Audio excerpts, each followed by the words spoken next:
오늘의 이야기 안녕하십니까? 분주한 일상 속에서 잠시 멈추어 우리 영혼에 깊은 울림을 주는 영혼의 지혜를 함께 나누는 시간입니다. 오늘 우리는 약 2000년 전 거친 파도와 싸우던 어부에서 사람을 낚는 어부로, 그리고 마침내 위대한 신앙의 반석이 된 한 남자, 사도 베드로의 목소리에 귀를 기울이고자 합니다. 그는 뜨거운 열정과 인간적인 약점을 모두 가졌던 우리와 참 많이 닮은 사람이었습니다.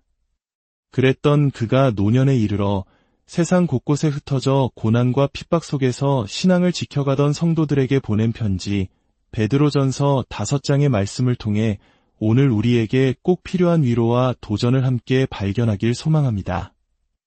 이 편지가 쓰여질 당시 초대교회 성도들은 로마 제국의 거대한 힘 앞에서 때로는 조롱받고 때로는 생명의 위협을 받으며 믿음을 지켜야 했습니다. 이러한 상황은 어쩌면 우리 한국의 신앙 선조들이 일제강점기의 억압 속에서 혹은 6.25 전쟁의 폐허 위에서 신앙 하나로 모든 것을 이겨내려 했던 그 처절했던 시간들을 떠올리게 합니다. 고난 속에서 더욱 빛나는 믿음, 그 믿음의 본질은 무엇일까요? 베드로는 바로 그 핵심을 향해 우리를 안내합니다. 본격적인 말씀의 여정을 시작하기에 앞서 이 시간이 여러분의 영혼의 단비가 된다면 구독과 좋아요로 저희의 사역에 동참해 주십시오. 여러분의 작은 격려가 하나님의 말씀을 더 널리 전하는 귀한 통로가 됩니다. 이 말씀을 듣고 나누는 모든 분들 위해 우리 주님의 평강이 가득하기를 축복합니다. 이제 베드로전서 5장 1절에서 4절의 말씀을 통해 하늘의 소망을 품고 이 땅을 살아가는 목자의 삶에 대한 깊은 통찰을 함께 나누겠습니다. 너희 중 장로들에게 권하노니 나는 함께 장로된 자여 그리스도의 고난의 증인이여 나타날 영광에 참여할 자니라. 너희 중에 있는 하나님의 양떼를 치되 억지로 하지 말고 하나님의 뜻을 따라 자원함으로 하며 더러운 이익을 위하여 하지 말고 기꺼이 하며 맡은 자들에게 주장하는 자세를 하지 말고 양떼의 본이 되라. 그리하면 목자장이 나타나실 때에 시들지 아니하는 영광의 관을 얻으리라. 오늘 우리가 함께 묵상할 첫 번째 주제는 바로 베드로가 자기 자신을 어떻게 소개하고 있는가 하는 점입니다. 그는 자신을 함께 장로된 자라고 말합니다. 여기서 장로란 오늘날 교회의 목회자나 영적 지도자들을 의미합니다. 베드로는 예수님의 수제자이자 모든 사도들 가운데서도 특별한 위치에 있었지만 그는 결코 권위를 내세우지 않았습니다. 대신 그는 자신을 낮추어 동역자들과 같은 눈높이에 섭니다. 나는 여러분보다 위에 있는 사람이 아니라 여러분과 함께 이 길을 걷는 동료입니다라고 말하는 그의 겸손함 속에서 우리는 진정한 리더십의 모습을 발견합니다. 그것은 군림하는 것이 아니라 섬기는 것이며 명령하는 것이 아니라 공감하는 것입니다. 더 나아가 그는 자신을 그리스도의 고난의 증인이며 나타날 영광에 참여할 자라고 소개합니다. 이 고백 속에는 베드로 자신의 인생 전체가 녹아 있습니다. 그는 누구보다 가까이서 예수님의 고난을 목격했습니다. 하지만 결정적인 순간 그는 고난받는 스승을 3번이나 부인하며 도망쳤습니다. 그는 고난을 외면했던 실패자였습니다. 그러나 부활하신 주님은 그런 그를 찾아와 용서하시고 내 양을 먹이라는 새로운 사명을 주셨습니다. 과거의 실패는 그에게 지울 수 없는 상처였지만 동시에 그리스도의 고난과 부활의 은혜를 누구보다 깊이 체험하게 한 통로가 되었습니다. 이제 그는 고난을 피하지 않습니다. 오히려 고난이야말로 장차 나타날 영광으로 나아가는 유일한 길임을 온몸으로 증언하고 있습니다. 이는 마치 혹독한 겨울을 견뎌낸 나무만이 봄에 아름다운 꽃을 피울 수 있는 것과 같습니다. 그리스도인의 삶, 특히 영적 지도자의 삶은 고난과 영광이라는 두 개의 기둥 위에 세워져 있음을 베드로는 자신의 삶으로 보여주고 있는 것입니다. 두 번째로 베드로는 장로, 즉 목자의 구체적인 사명이 무엇인지 설명합니다. 바로 하나님의 양떼를 치는 것입니다. 여기서 우리는 목자의 세 가지 마음가짐을 배울 수 있습니다. 첫째, 억지로가 아닌 자원함으로 섬기는 것입니다. 목회는 직업이 아니라 소명입니다. 월급을 받기 때문에 마지못해 하는 일이 되어서는 안 됩니다. 하나님이 나를 사랑하셔서 이 귀한 양떼를 맡겨주셨다는 감사와 기쁨이 동력이 되어야 합니다. 성도들을 돌보는 것이 때로는 힘들고 지칠 수 있지만 그 모든 것을 뛰어넘는 자발적인 사랑과 헌신이 바로 목자의 첫 번째 덕목입니다. 둘째, 더러운 이익이 아닌 기꺼운 마음으로 섬기는 것입니다.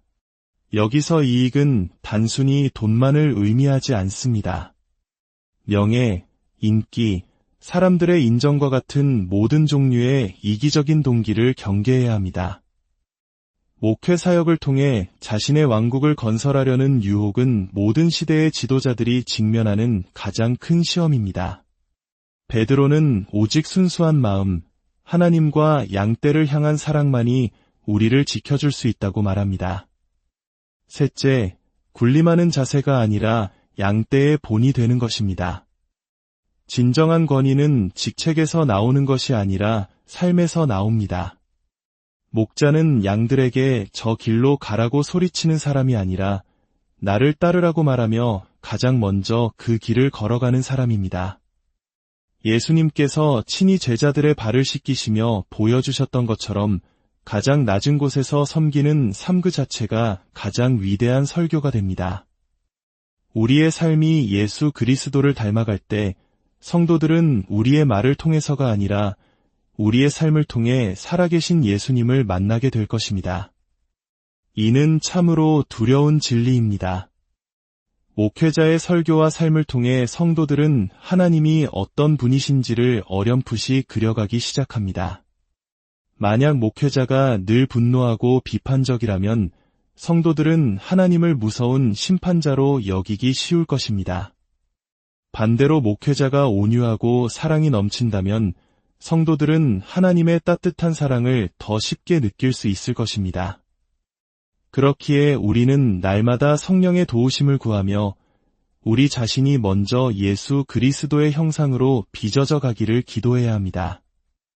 이것이 바로 양떼를 먹이는 것의 진정한 의미입니다. 그것은 단순히 성경 지식을 전달하는 것이 아닙니다. 설교라는 통로를 통해 양들이 목자의 음성을 듣는 것이 아니라 그들의 영혼 깊은 곳에서 목자장이신 예수 그리스도의 음성을 듣게 하는 것입니다. 오래전 남편을 잃고 홀로 힘겹게 살아가는 한 성도님이 계셨다고 합니다. 목사님은 그 주의 심판과 회개에 대한 무거운 말씀을 전해야 했습니다. 이 말씀이 저분에게 얼마나 큰 상처가 될까 마음이 무거웠습니다. 예배가 끝나고 목사님은 두려운 마음으로 그분에게 다가갔습니다. 그런데 그 성도님은 눈물을 글썽이며 이렇게 말하는 것이었습니다. 목사님, 오늘 말씀이 바로 저를 위해 주신 하나님의 위로였습니다. 이것이 바로 설교의 신비입니다. 인간 목회자의 부족한 말을 통해 성령께서는 각 사람의 필요에 맞게 친히 말씀하시고 목자장이신 예수님께서 직접 상처 입은 양들을 어루만져 주시는 것입니다. 우리의 사명은 화려한 언변이나 깊은 신학 지식을 자랑하는 데 있지 않습니다. 오직 우리 자신을 비우고 우리를 통해 예수 그리스도께서 온전히 드러나시도록 하는 것, 그리하여 양들이 생명의 떡이요 생명의 물이신 예수님을 마음껏 먹고 마시게 하는 것입니다. 마지막으로 베드로는 이 모든 수고와 고난의 끝에 있는 영광스러운 소망을 제시합니다.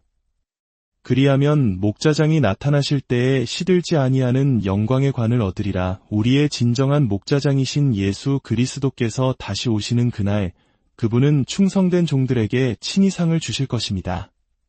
그것은 세상의 그 어떤 명예나 부와도 비교할 수 없는 영원히 시들지 않는 영광의 면류관입니다. 철로 역정을 쓴 존 버니어는 한 가지 인상 깊은 비유를 들려줍니다. 한 남자가 고개를 숙인 채 오물이 가득한 바닥을 갈퀴로 긁어모으는 데에만 열중하고 있습니다.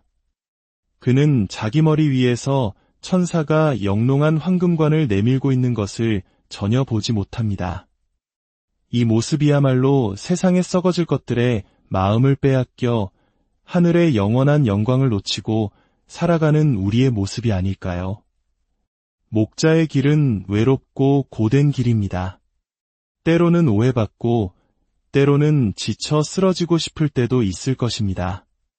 그러나 그때마다 우리는 고개를 들어야 합니다. 땅의 오물이 아니라 우리를 위해 예비된 시들지 않는 영광의 관을 바라보아야 합니다. 목자장이신 주님께서 잘하였도다. 착하고 충성된 종아라고 말씀하시며 우리를 품에 안아주실 그날을 소망해야 합니다. 그날이 오면 이 땅에서의 모든 눈물과 아픔은 영원한 기쁨과 감사로 변할 것입니다. 우리는 비로소 고백하게 될 것입니다. 이 모든 것이 그만한 가치가 있었다고. 주님, 제가 만약 주님을 사랑한 적이 있다면 바로 지금 이 순간입니다. 사랑하는 성도 여러분, 오늘 베드로의 권면은 단지 목회자들에게만 주어지는 말씀이 아닙니다. 우리 모두는 각자의 삶의 자리에서 누군가를 돌보고 섬기는 작은 목자로 부름받았습니다. 가정에서, 직장에서, 그리고 교회 공동체 안에서 우리에게 맡겨진 영혼들을 자원하는 마음과 기쁨으로 섬기며 무엇보다 예수 그리스도를 닮은 삶의 본을 보일 수 있기를 소망합니다. 고난이 찾아올 때 낙심하지 마십시오. 그 고난의 끝에는 시들지 않는 영광의 관이 우리를 기다리고 있습니다. 함께 기도하겠습니다.